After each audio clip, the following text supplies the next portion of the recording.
So this would be how you would submit an assignment.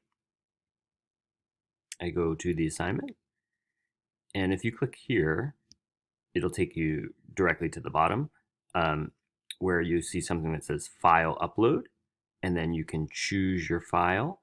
So if I'm trying to attach a Word document that's on my computer, I would choose the document and I would click open, and then it's there, and then I have to click submit and it will submit the file. The other way you could do it is if you click on text entry here, there's a box here and you can type in your assignment there.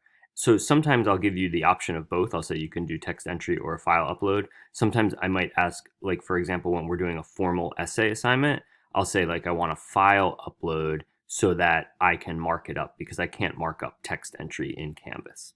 Okay.